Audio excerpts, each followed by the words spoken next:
le langage, la communication, la parole surtout. Parce que qu'est-ce qui se passe? Les mots viennent à manquer souvent.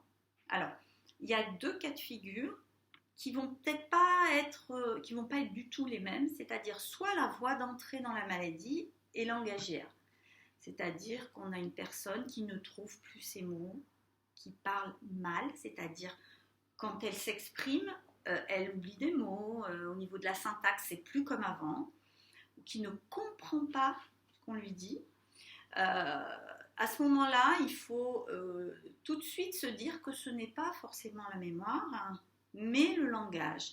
Et que ça peut être une forme de maladie qui s'appelle l'aphasie primaire progressive, qui va être traitée par le neurologue et l'orthophoniste. Donc là, il faut vraiment faire un bilan fouillé. En général, ici, au centre mémoire, hein, on a 2 orthophonistes spécialisés dans les APP et il faudra y mettre vraiment un diagnostic. Donc, mais le soin par l'orthophoniste est très important et même il doit être assez intensif, genre 2 séances, 3 séances par semaine pour essayer de conserver le langage. Petit à petit, l'écriture, la lecture vont s'en aller aussi. Donc il faut essayer d'entretenir et il y a des études maintenant validées qui montrent que travailler la dénomination, ça va aider. Enfin, il y a vraiment des techniques qui marchent très bien. Après, vraiment dans le cadre de la maladie d'Alzheimer, on va avoir des gens qui perdent les concepts, qui ont un manque du mot parce qu'ils n'arrivent plus à trouver exactement ce qu'ils voulaient dire. Donc ils vont utiliser des mots en valise, ce qu'on appelle les mots valises, un truc, un machin, voilà. Et ça va générer pas mal d'anxiété chez les dents parce que la relation de discussion comme ça, elle va être un petit peu perturbée. Donc quand ça se produit, on ne va pas forcément dire que le langage est atteint. Là, c'est la maladie d'Alzheimer qui gagne l'ensemble des fonctions. Mais on va pouvoir déjà pallier au désarroi de l'aidant en lui disant qu'il y a un long moment où les échanges vont être conservés, mais plus de la même manière. Et que là, il va falloir gagner un seuil de tolérance important. C'est-à-dire que la personne, le conjoint ou le parent, n'est plus aussi performant que ce qu'il était. En tout cas, il ne peut plus l'exprimer comme ça. Et que nous, si on veut garder une qualité de relation, de communication, il faut être bienveillant. Il ne faut pas lui dire, enfin bon sang, tu t'en rappelles, tu le sais, tu me l'as dit. Non, il ne faut jamais parler sur ce ton-là quand c'est possible, parce que quelquefois on a le droit de s'énerver quand même. Hein. Mais il faut dire, attends, mais rappelle-toi, tu sais, on en a parlé l'autre fois, tu te rappelles, on était à tel endroit, c'est un fruit rouge que tu aimes, tu sais, c'est sucré, ça commence par un P par exemple, tu te souviens, c'est la pastèque. Voilà, il ne faut pas laisser la personne sans le mot. Donc on va étayer beaucoup, on va être là pour essayer de trouver et donner des mots, donner du sens. Alors c'est pas toujours simple parce que quelquefois on ne sait pas de quoi la personne veut parler. Donc il faut faire des phrases fermées. C'est-à-dire ne pas dire exprime-toi, voilà, non.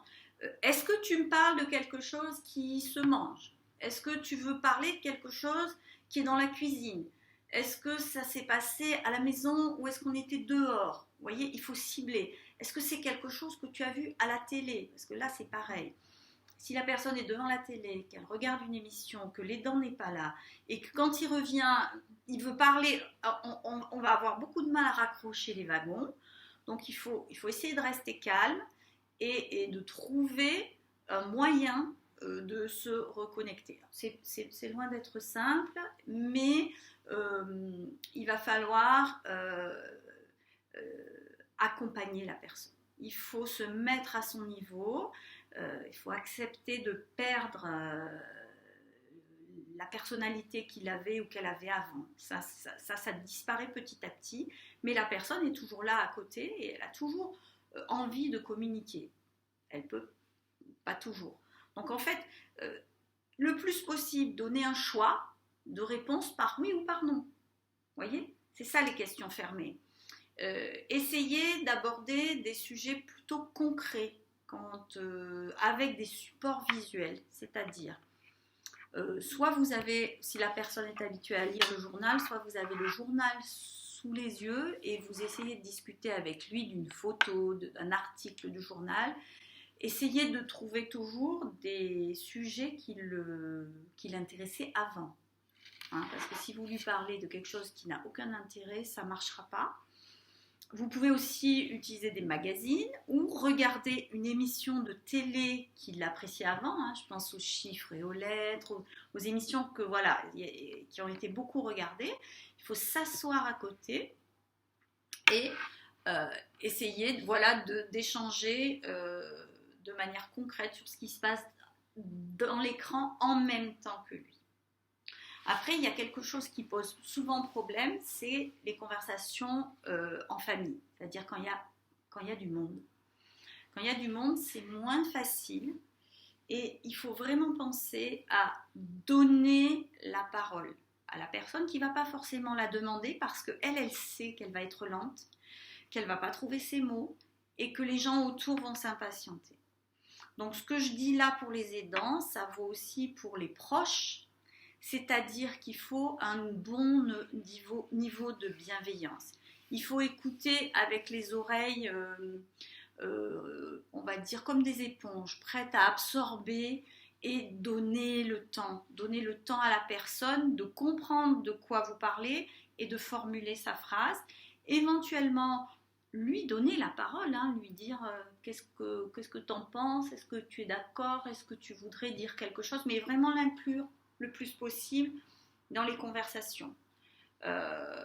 C'est vrai que à un moment il va peut-être perdre l'usage de la parole, c'est une possibilité, mais ça va disparaître déjà assez progressivement et il sera toujours présent par le regard, par les gestes, et donc vous allez pouvoir recueillir son assentiment.